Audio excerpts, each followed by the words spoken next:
Hello students, let's start the chapter 1 of the chemistry, that is solid state. हम इस आज first chapter के बारे में बात करेंगे केमिस्ट्री के, जो कि सॉलिड स्टेट है। तो करते हैं स्टार्ट। देखो इस चैप्टर के अंदर है क्या एक्चुअली। इस चैप्टर के अंदर हमने स्टेट ऑफ जो मैटर होती है, स्टेट ऑफ मैटर जो कि हमारे पास एक सॉलिड स्टेट है, जो कि क्या है, सॉलिड स्टेट है। उनमें से तीन देखो, हमारे पास जो स्टेट ऑफ मैटर होती है वो कितनी होती है, 3 स्टेट्स होती है। मैटर की कितनी स्टेट्स होती है हमारे पास, 3 स्टेट्स होती हैं, जिसमें पहली क्या है, सॉलिड, दूसरी क्या है, लिक्विड, और तीसरी क्या है, गैस। देखो हर एक स्टेट में मैटर बेशक सेम हो, लेकिन जो उसकी फिजिकल प्रॉपर्टी है वो चेंज हो जाती है। तो इस चैप्टर के अंदर हमने सॉलिड स्टेट के अंदर के बारे में पढ़ना है। तो सॉलिड स्टेट में किस किस तरीके से जो स्ट्रक्चर है, मॉलिक्यूल किस तरीके से होते हैं, स्ट्रक्चर किस तरीके से होता है मॉलिक्यूल का, उसके बारे में बात करनी है। तो स्टार्ट करते हैं। देखिए, जैसे हमें पता है कि मैटर की कितनी स्टेट्स होती हैं, 3 स्टेट होती हैं। उन 3 स्टेट में क्या, सॉलिड, लिक्विड और गैस। सॉलिड, लिक्विड और गैस। हमारे पास जो मोस्टली जो कंपाउंड है, जो ऑब्जेक्ट है, वो किस स्टेट में आते हैं, सॉलिड स्टेट में होते हैं। लेकिन क्या सारे के सारे जो चीजें होती हैं, सब्सटेंसेस होते हैं, जो मैटर होते हैं, क्या सॉलिड स्टेट में सारे के सारे एक जैसे होते हैं?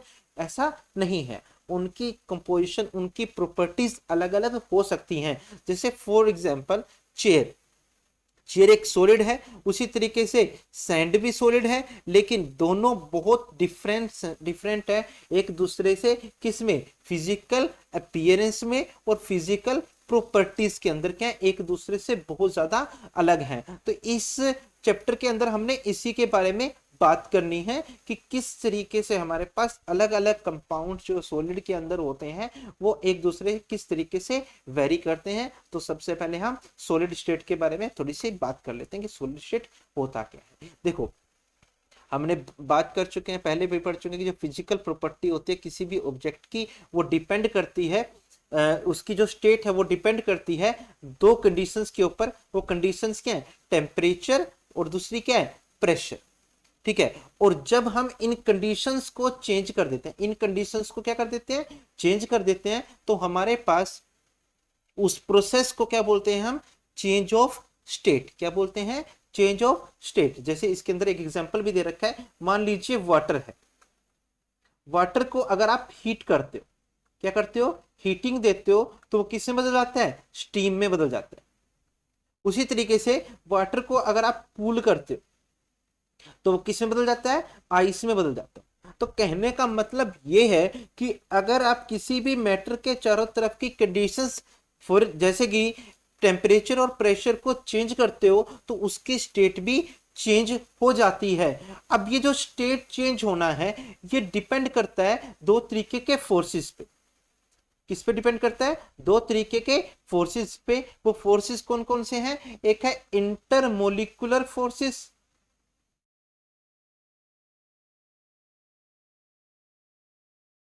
और दूसरा है उसकी थर्मल एनर्जी।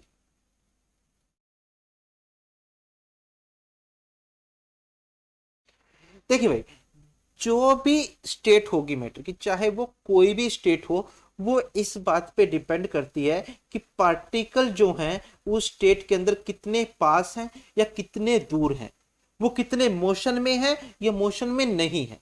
ठीक है। तो इन चीजों पे क्या है, किसी भी मैटर की स्टेट डिपेंड करती है। ठीक है। तो आगे पढ़ते हैं, इसमें क्या है। देखिए भाई, the state of matter and it's stability actually depend on 2 opposing force found in the atom and the element. की जो डिपेंड करती है वो 2 फोर्सेस पे डिपेंड करती हैं। वे ये 2 फोर्सेस रिस्पॉन्सिबल होते हैं किसी भी मैटर के कि किसी भी स्टेट की स्टेबिलिटी के लिए, या हम कह सकते हैं कि सॉलिड जो होते हैं उनकी स्टेबिलिटी के लिए फोर्स रिस्पॉन्सिबल होते हैं। तो पहला फोर्स इसके अंदर क्या है, इंटरमोलिकुलर फोर्सेस। कौन सा फोर्स है, इंटरमोलिकुलर फोर्सेस। ये फोर्सेस क्या है? इंटरमोलिकुलर फोर्सेस एग्जिस्ट करते हैं मोलिक्यूल के एलिमेंट के बीच में, जो एक्चुअली में डिसाइड करते हैं कि उस मैटर, जो उस मैटर है उसकी स्टेट क्या होगी, उसकी स्टेट सॉलिड होगी या लिक्विड होगी। लेकिन ये सिर्फ स्टेट को डिटरमाइन नहीं करते, ये और भी चीजों को डिटरमाइन करते हैं, जैसे उसका बॉइलिंग पॉइंट, उसका मेल्टिंग पॉइंट, उसकी एंथैल्पी एटसेट्रा। देखिए कैसे डिटरमाइन करते हैं। देखिए हमें इतना पता है कि भाई जो सॉलिड होते हैं ना, जो सॉलिड होते हैं उनके अंदर इंटरमोलिकुलर फोर्स, सॉलिड्स के अंदर इंटरमोलिकुलर फोर्स क्या होता है? बहुत ज्यादा होते हैं। इंटरमोलिकुलर फोर्स क्या होता है? बहुत ज्यादा होते हैं, यानी कि पार्टिकल जो है उसके, वो बहुत क्लोजली पैक होते हैं, एक दूसरे के साथ बहुत ज्यादा क्लोजली पैक होते हैं। लेकिन क्या सारे के सारे सॉलिड में इंटरमोलिकुलर फोर्सेस एक जैसे होते हैं? ऐसा बिल्कुल नहीं है। ऐसा बिल्कुल नहीं है कि इंटरमोलिकुलर फोर्सेस एक जैसे हो, किसी में बहुत ज्यादा स्ट्रांग होंगे, किसी में कम होंगे। ठीक है, तो जिसमें बहुत ज्यादा होंगे उसका बॉइलिंग पॉइंट क्या होगा? बहुत ज्यादा होगा। जिसमें इंटरमोलिकुलर फोर्सेस थोड़े कम हो जाएंगे तो उसका बॉइलिंग पॉइंट और मेल्टिंग पॉइंट क्या होगा? थोड़ा कम हो जाएगा। देखो क्या होता है, मान लीजिए ये दो पार्टिकल हैं किसी भी सॉलिड के अंदर, और इनके अंदर, इनके बीच में क्या इंटरमोलिकुलर फोर्सेस है। अगर आपको इस सॉलिड को लिक्विड में बदलना है, लिक्विड में बदलना, तो इस फोर्स को आपको कम करना पड़ेगा, तभी वो लिक्विड में जा पाएगा। इसको कम करने के लिए आप क्या करोगे? हीटिंग दोगे। अब जितना फोर्स है, जितना स्ट्रॉन्ग फोर्स है, आपको उतनी ज्यादा हीटिंग करनी पड़ेगी। ठीक है, यानी कि जितनी आप हीटिंग करोगे उतना उसका टेम्परेचर बढ़ेगा, और अगर हम कहें कि उसका मेल्टिंग पॉइंट, यानी कि उसका मेल्टिंग पॉइंट क्या होगा? राइज कर जाएगा। अगर ये इंटरमोलिकुलर फोर्सेस थोड़े कम होंगे तो कम टेम्परेचर पर ही वो लिक्विड में चेंज हो जाएगा और उसका मेल्टिंग पॉइंट थोड़ा कम होगा। तो इस तरीके से हम कह सकते हैं कि इंटरमोलिकुलर फोर्सेस सिर्फ उसकी स्टेट को डिटरमाइन नहीं करते, उसका melting point, boiling point, enthalpy, इन सब चीजों को भी डिटरमाइन करते हैं। तो नेक्स्ट टाइप का जो फोर्स है इसके अंदर, वो क्या है हमारे पास? Thermal energy. अब थर्मल एनर्जी क्या होती है? थर्मल एनर्जी होती है कि उस मैटर के पार्टिकल के बीच में कितनी एनर्जी है। तो वो एनर्जी डिटरमाइन कैसे होती है, किस फॉर्म में होती है? वो होती है काइनेटिक एनर्जी की फॉर्म में। अब ये काइनेटिक एनर्जी क्या होती है? मान लीजिए कोई भी पार्टिकल आपका मोशन में है, कोई भी पार्टिकल आपका मोशन में है, और जब भी कोई पार्टिकल मोशन में होता है उसमें जो भी एनर्जी पाई जाती है उसको हम बोलते हैं kinetic energy. It is the energy of the particle possessed due to their motion, and it is internal energy of the object that is responsible for the temperature. And transfer of thermal energy happens through the transfer of heat, which rise to thermal energy, and the particle of matter tend to move faster and vice versa. अब यहाँ पे ये कहना क्या चाहता है? ये कहना ये चाहता है कि जो भी हमारे पास पार्टिकल होगा उसके अंदर अगर थर्मल एनर्जी बढ़ती है, थर्मल एनर्जी बढ़ने से क्या होगा? मोशन बढ़ेगा। अब अगर हम किसी को हीटिंग कर रहे हैं, हीट करते हैं, तो टेम्परेचर राइज होगा। टेम्परेचर राइज होने पर एनर्जी मिलेगी पार्टिकल को, वो क्या करेगा? मोशन करेगा। मोशन से क्या होगा? काइनेटिक एनर्जी बढ़ेगी, या हम इसका उल्टा भी बोल सकते हैं। तो पार्टिकल की स्टेबिलिटी या उसकी स्टेट, उसके अंदर जो थर्मल एनर्जी है उससे भी डिटरमाइन होती है, क्योंकि अगर मोशन ज्यादा हुआ तो वो सॉलिड स्टेट से लिक्विड स्टेट में चेंज हो सकता है। जैसे हमें पता है कि सॉलिड के अंदर क्या होता है? शेप फिक्स होती है। सॉलिड के अंदर क्या होता है? उसका वॉल्यूम फिक्स होता है। लेकिन लिक्विड के अंदर क्या है? शेप फिक्स नहीं होती, क्योंकि जो मोशन होता है पार्टिकल का वो बहुत ज्यादा होता है, और जो पार्टिकल है वो एक दूसरे के ऊपर स्लिप कर जाते हैं। लेकिन सॉलिड के अंदर ऐसा कुछ भी नहीं होता। तो आगे हम बात करते हैं कि जो हमारे पास जो ये दो टाइप के फोर्सेस हैं, ये एटम को बहुत क्लोजली पैक करके रखते हैं, और क्या बनाते हैं? एक सेल बनाते हैं और एक लैटिस बनाते हैं। लो टेम्परेचर के ऊपर ये थर्मल एनर्जी क्या होती है सॉलिड की? बहुत कम होती है, जिसकी वजह से पार्टिकल के बीच में मूवमेंट नहीं होती और इंटरमोलिकुलर फोर्सेस ज्यादा काम करते हैं, और जो सॉलिड होते हैं वो अपनी शेप को फिक्स करके रखते हैं और वो कठोर होते हैं, यानी कि रिजिड होते हैं। आगे हम कुछ प्रॉपर्टीज के बारे में बहुत बात करने वाले। वो कौन कौन सी प्रॉपर्टीज हैं? जैसे सॉलिड के अंदर क्या होता है भाई, सॉलिड के अंदर क्या होगा, किसी भी सॉलिड के अंदर मास, वॉल्यूम और शेप, किसी भी सॉलिड के अंदर उसका मास, वॉल्यूम और शेप हमेशा क्या रहती है, फिक्स रहती है। हमेशा क्या रहती है, फिक्स रहती है। इसका मतलब क्या है, मान लीजिए आपके पास कोई भी सॉलिड है, आपको कहीं भी जाके रख लो, टेम्परेचर और प्रेशर की कंडीशन लगभग सेम रहनी चाहिए। अगर आप उसको कहीं भी जाके रख लोगे तो उसकी जो शेप है वो सेम रहेगी, उसका जो वॉल्यूम है वो भी सेम रहेगा। लेकिन लिक्विड के अंदर ऐसा कुछ नहीं होता, और गैस के अंदर भी ऐसा कुछ नहीं होता। लिक्विड के अंदर जहां भी आप उसको ले जाओगे या जिस भी कंटेनर में आप लिक्विड को रखोगे वो उसकी शेप ले लेता है। लिक्विड के अंदर वॉल्यूम फिक्स रहता है, वॉल्यूम फिक्स रहता है लेकिन शेप फिक्स नहीं रहती। जैसे एग्जांपल अगर हम देखें कि मान लीजिए आप किसी कंटेनर के अंदर मिल्क लेकर आए या वाटर लेकर आए, आपके पास वाटर है 1 लीटर, और आपने आकर इसको दूसरे कंटेनर में डाल दिया जिसकी शेप अलग थी, दूसरे कंटेनर में डाला जिसकी शेप अलग थी। अब जैसे इसको इसमें ट्रांसफर करोगे तो ये इसकी इस वाले कंटेनर की शेप ले लेगा, लेकिन जो वॉल्यूम है वो फिक्स रहेगा, वॉल्यूम है जो फिक्स रहेगा। लेकिन सॉलिड में ऐसा कुछ नहीं होता। उसी तरीके से गैस के अंदर ना तो वॉल्यूम फिक्स रहता है और ना ही उसकी शेप फिक्स रहती।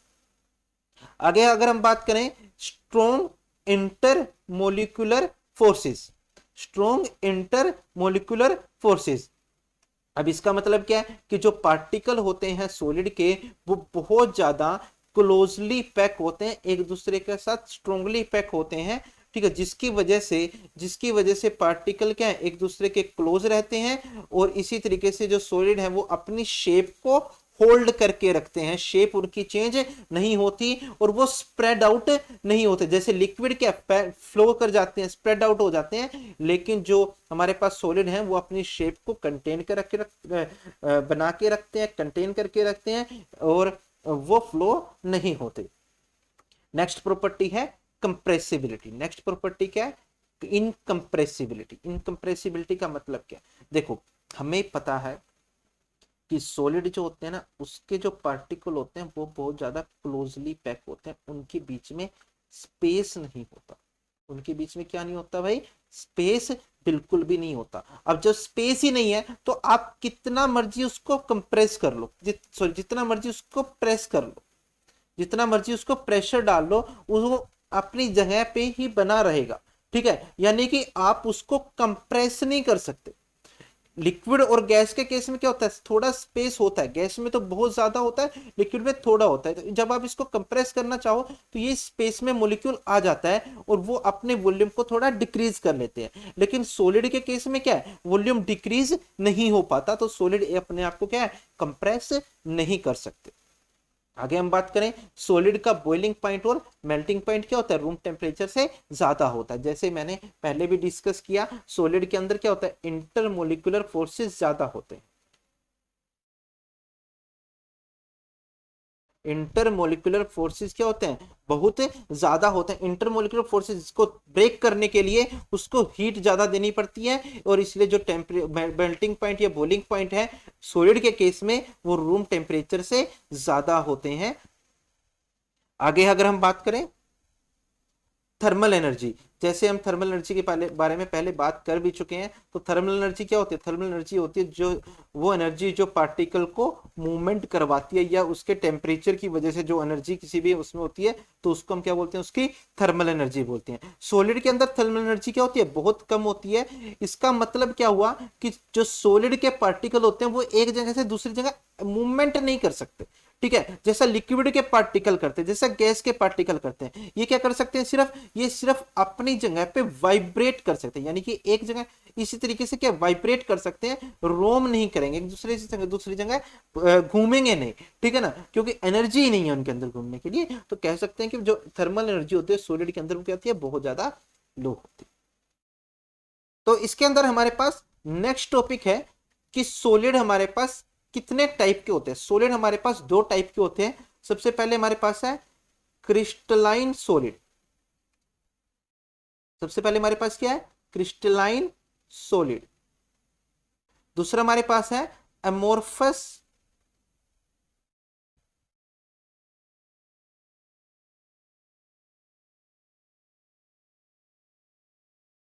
सबसे पहले हमारे पास है क्रिस्टलाइन सॉलिड्स, दूसरा है हमारे पास एमोर्फस सॉलिड। अब सॉलिड्स हमारे पास दो टाइप के हो गए। ये डिफरेंस किया गया है कि जो सॉलिड होते हैं ना उनका जो पार्टिकल का अरेंजमेंट किस तरीके से है, ठीक है, उसके बेस के ऊपर जो हमारे पास सॉलिड है वो दो तरीके के होते हैं। तो देखते हैं इसके अंदर क्या गया कि हम अगर देखें तो डायमंड और जो कॉटन है वो दोनों के हैं सॉलिड में आते हैं, लेकिन क्या वो एक जैसे हैं, क्या वो हर एक एस्पेक्ट में वो क्या है, अलग अलग है कि अगर उनका स्ट्रक्चर अलग है, उनको अपीयरेंस अलग है, लेकिन हम उनको क्या कर सकते हैं, लेकिन फिर भी हम उनको दोनों को सॉलिड मानते हैं। तो जो डिफरेंस है स्ट्रक्चर के बेस पर और अरेंजमेंट के बेस पर पार्टिकल का, उसके बेस पर हम दो टाइप सॉलिड को दो टाइप में डिवाइड करते हैं, क्रिस्टलाइन सॉलिड और एमोर्फस सॉलिड। दो तरीके के सॉलिड में डिवाइड करते हैं, पहला है क्रिस्टलाइन सॉलिड और दूसरा है एमोर्फस सॉलिड। क्रिस्टलाइन सॉलिड देखिए क्या होता है कि जो हमारे पास जो most common type of solid है वो कौन सा है, क्रिस्टलाइन सॉलिड है, और उसका जो करेक्टरिस्टिक्स हैं वो क्या होते हैं, वो एसोसिएट होते हैं सॉलिड के साथ। जैसे कि वो क्या करते हैं, डेफिनेटली शेप को फिक्स रखते हैं, वो रिजिड होते हैं, वो इनकम्प्रेसिबल होते हैं, उनको आप कंप्रेस नहीं कर सकते, और जो उनकी ज्योमेट्रिकल शेप होती है वो एक मतलब एक ज्योमेट्रिकल शेप में होते हैं। जैसे हमारे पास डायमंड है, मेटल है, साल्ट है, ये सारे क्या होते हैं, एक ज्योमेट्रिकल शेप होती है। इसको थोड़ा सा समझते हैं कैसे। देखिए भाई, क्रिस्टलाइन सॉलिड की अगर हम बात करें, मान लीजिए एक सॉलिड है, इसके अंदर क्या होगा, पार्टिकल एक तो बहुत क्लोजली पैक होते हैं, जो सॉलिड की एक नॉर्मली डेफिनेशन है, जो नॉर्मल करेक्टर। दूसरा इसके अंदर जो मेन पार्ट है ना, कि जो अरेंजमेंट है मेटल का वो एक फिक्स है कि हर एक कॉर्नर में हर एक जगह पे एक तरीके का अरेंजमेंट होगा। दूसरा जो शेप होगी वो एक ज्योमेट्रिकल शेप होगी। कैसी होगी, एक ज्योमेट्रिक शेप होगी। जैसे स्ट्रक्चर जो होंगे, मान लीजिए वो स्क्वायर की फॉर्म में भी हो सकते हैं, वो क्या हो सकते हैं, स्क्वायर की फॉर्म में भी हो सकते हैं, वो रेक्टेंगल की फॉर्म में भी हो सकते हैं, वो ऑक्टागोनल की फॉर्म में हो सकते हैं, वो हेक्सागन की फॉर्म में भी हो सकते हैं। यानी कि जो क्रिस्टल्स के जो स्ट्रक्चर होंगे वो एक फिक्स शेप के अंदर होंगे। अगर हम क्रिस्टल के स्ट्रक्चर को समझना है तो आप देखते हैं क्या है भाई, देखो इसके अंदर क्या है, to understand the crystal, crystal को समझने के लिए अब हम कुछ स्ट्रक्चर को अंडरस्टैंड करना पड़ेगा। जैसे अरेंजमेंट है जो पार्टिकल का क्रिस्टलाइन सॉलिड के अंदर, वो एक ऑर्डरली फैशन में होता है, यानी कि जो आर्टिकल क्या अरेंज होते हैं रिपीटिंग पैटर्न में। इसका मतलब क्या है कि जैसे अगर ये पूरा का पूरा एक सॉलिड है, ठीक है, और यहां पर ये स्क्वायर की फॉर्म में मान लीजिए, जो ये क्या है, एक स्क्वायर की फॉर्म में है, तो इनका पूरे के पूरे सॉलिड का जो पैटर्न होगा वो स्क्वायर की फॉर्म में ही होगा, और ये जो है ये एक फिक्स ऑर्डर में होंगे, यानी कि एक पैटर्न ही बार बार रिपीट होता रहेगा। अगर आप एक छोटे से पोर्शन को स्टडी कर लेते हो तो आप बता सकते हो कि पूरे के पूरे क्रिस्टल का जो पैटर्न है वो किस तरीके का है। जैसे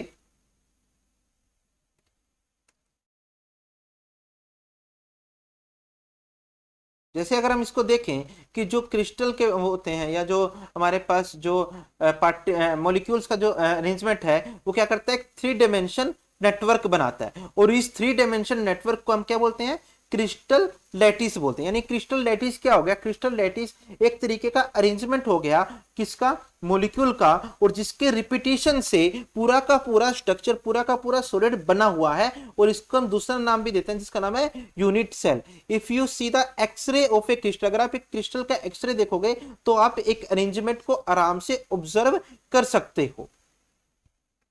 तो जो हमारे पास स्पेस होता है एटम के बीच में, इंटरमोलिकुलर जो फोर्सेस होते हैं वो बहुत ज्यादा होते हैं, और स्पेस क्या होता है, बहुत ज्यादा कम होता है, जैसा कि सॉलिड्स में नॉर्मली होता है, जिसकी वजह से जो क्रिस्टल होते हैं उनका हाई मेल्टिंग पॉइंट होगा, हाई बॉइलिंग पॉइंट होगा, इंटरमोलिकुलर फोर्सेस क्या होंगे, बहुत ज्यादा होंगे, और यूनिफॉर्म होंगे थ्रू आउट द स्ट्रक्चर। यानी कि देखो अरेंजमेंट जब पूरे के पूरे स्ट्रक्चर का एक जैसा है तो सीधी सी बात है कि उसका जो पूरे के पूरे इंटरमोलिकुलर फोर्सेस होंगे या स्पेस होगा वो पूरे के पूरे स्ट्रक्चर में एक जैसा होगा। जैसे हमारे पास ये क्रिस्टलाइन सॉलिड है, इसके अंदर अगर आप एक छोटा सा पोर्शन को भी स्टडी कर लेते हो, आप क्या करते हो, मान लीजिए एक छोटे से पोर्शन को स्टडी करते हो तो आप पूरे के पूरे उसका स्ट्रक्चर बता सकते हो, और इसके अंदर क्या यूनिफॉर्मिटी है, पूरा का पूरा जो स्ट्रक्चर है वो एक जैसा है। इसको हम क्रिस्टलाइन बोलते हैं। पॉलीक्रिस्टलाइन क्या है, स्ट्रक्चर अलग अलग जगह पे एक जैसा है,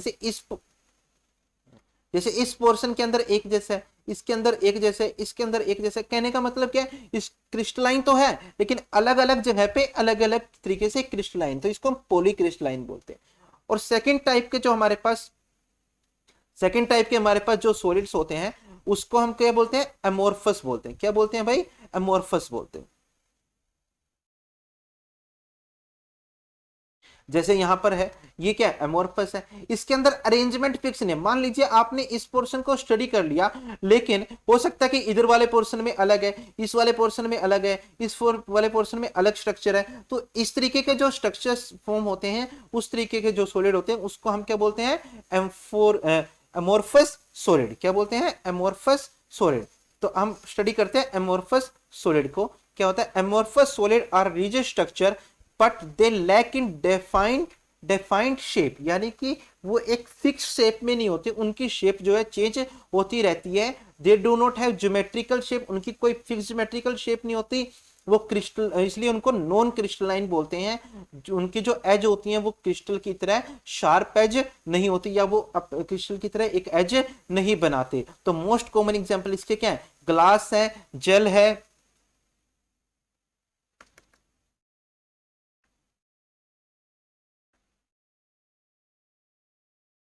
प्लास्टिक्स हैं, वेरियस पॉलीमर्स हैं, वैक्स है, थिन फिल्म्स है, ये सारे सारे क्या है, एमोर्फस सॉलिड्स के कुछ एग्जांपल्स हैं। अब इसके जो स्ट्रक्चर है, इसका जो कैरेक्टरिस्टिक है उसके बारे में बात करते हैं। दिस वेरिएशन, देखो स्ट्रक्चर एक जैसा बिल्कुल भी नहीं है, स्ट्रक्चर अलग अलग तरीके से है। तो इस वेरिएशंस की वजह से जो कैरेक्टरिस्टिक होते हैं सॉलिड के, वो अरेंजमेंट ऑफ मॉलिक्यूल अलग अलग होता है। Here the particle do not form three dimensional lattice. यहाँ पे लैटिस की फॉर्मेशन नहीं होती। लैटिस क्या था, एक फिक्स अरेंजमेंट था जिसकी रिपीटेशन से पूरा का पूरा सॉलिड बना था। अब यहाँ पे रिपीटेशन तो हो ही नहीं रही, तो लैटिस स्ट्रक्चर भी फॉर्म नहीं होगा। We see the solid in some naturally occurring amorphous solid have impurity. अब हम कुछ जो नेचुरली अकरिंग एमोर्फस सॉलिड, उनके अंदर क्या होते हैं, कुछ इम्प्योरिटीज होती हैं जिसकी वजह से वो पूरा का पूरा स्ट्रक्चर बना नहीं पाते। और दूसरा, इसको हम short order arrangement of molecule होता है। इसके अंदर क्या होता है, शॉर्ट ऑर्डर ऑफ अरेंजमेंट होता है।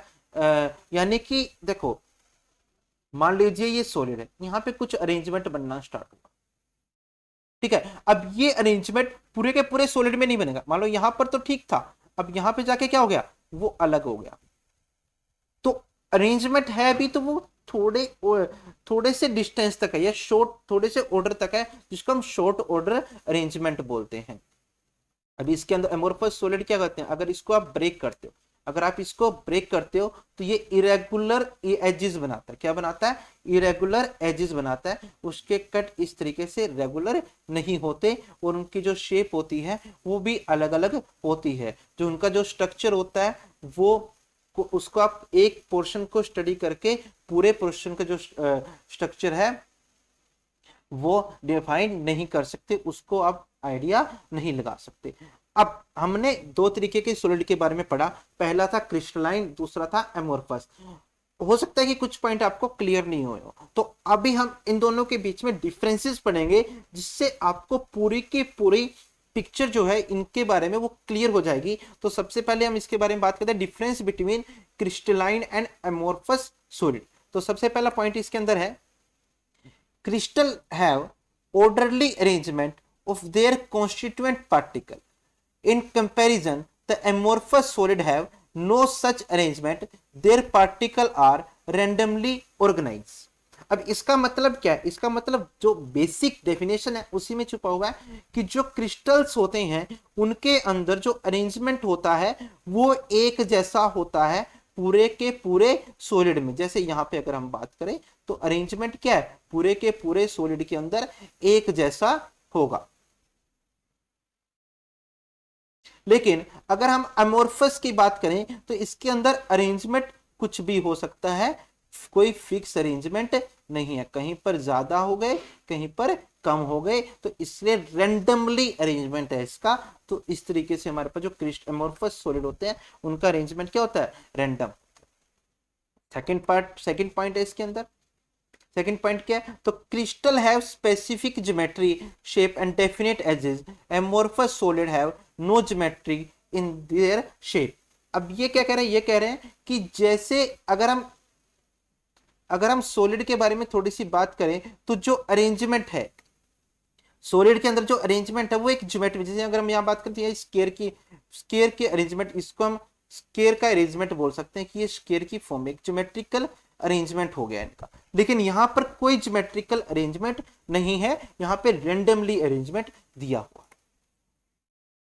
अब तीसरी अगर हम बात करें, तो crystalline solid have sharp melting point. जो क्रिस्टलाइन सॉलिड होते हैं उनका मेल्टिंग पॉइंट शार्प होता है, उनका डेफिनेट मेल्ट, वो एक टेम्परेचर पर आके मेल्ट हो जाते हैं। लेकिन जो एमोर्फस सॉलिड होते हैं उनका एक रेंज ऑफ टेम्परेचर होती है, रेंज ऑफ टेम्परेचर होता है मेल्ट करने के लिए, किसी भी मेल्ट करने के लिए एक रेंज है टेम्परेचर की किसी भी अमोर्फस सॉलिड को। ऐसा क्यों होता है, ऐसा इसलिए होता है, तो थोड़ा सा जैसे अगर हम स्ट्रक्चर को देखें थोड़ा सा, देखो यहां पर हर जगह पर क्या है, एक जैसा अरेंजमेंट है। अगर एक जैसा अरेंजमेंट है तो फोर्सेस भी क्या होंगे, एक जैसे होंगे, और एक जैसे फोर्सेस को ब्रेक करने के लिए एक जैसी थर्मल एनर्जी चाहिए होगी।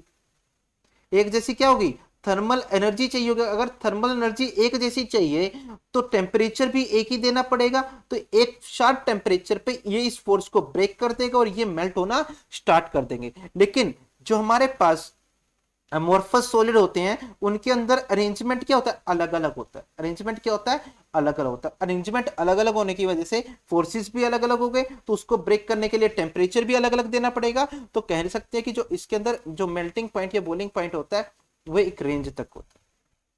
अब थर्ड पॉइंट हमने डेफिनेशन में पढ़ा था, क्रिस्टल जो होते हैं वो लॉन्ग ऑर्डर अरेंजमेंट होता है, यानी कि आप एक पोर्शन को, छोटे से पोर्शन को देखकर पूरे स्ट्रक्चर का आइडिया लगा सकते हो। क्योंकि ऑर्डर लॉन्ग ऑर्डर है तो पूरा का पूरा स्ट्रक्चर एक जैसा होगा। लेकिन हमारे पास जो एमोर्फस होते हैं उनके अंदर ऐसा कुछ भी नहीं होता, उनके अंदर अलग अलग जगह पर अलग अलग अरेंजमेंट होते हैं। अलग अलग जगह पर अलग अलग अरेंजमेंट होगा, तो अलग अलग इसको हम short range arrangement, order arrangement भी बोल सकते हैं कि जो हमारे पास एमोर्फस होते हैं वो short range arrangement, short order arrangement होते हैं। अगर हम आगे बात करते हैं क्रिस्टलाइन सॉलिड क्लीवेज, कि अगर आप क्रिस्टलाइन सॉलिड को कट करते हो तो आपको एक शार्प कट मिलता है। क्या मिलता है, शार्प कट, बिल्कुल शार्प कट मिलेगा। लेकिन अगर आप एमोर्फस को कट करते हो, मान लो इसको कट किया, तो आपको इस तरीके से कट मिलेगा। फिर यहाँ पे जो कट मिलेगा वो बिल्कुल शार्प मिलेगा इस तरीके से, ठीक है। लेकिन इसमें क्या शार्प कट नहीं मिलेगा। एक छोटा सा एग्जांपल आप देख सकते हो कि जैसे अगर आप मेटल को कट करते हो तो मेटल एक बिल्कुल शार्प कट में होती है। लेकिन अगर आप और चीजों को कट करोगे, ठीक है, तो आप हो सकता है कि जो अमोर्फस है तो उनका कट शार्प नहीं होता। क्रिस्टल्स को हम ट्रू सॉलिड्स बोलते हैं और एमोर्फस को हम सुपर कोल्ड लिक्विड के नाम से जानते हैं, उनको हम ट्रू सॉलिड्स के अंदर काउंट नहीं करते। तो आज के लिए बच्चों इतना ही, और आप इसको बहुत अच्छे से स्टडी करोगे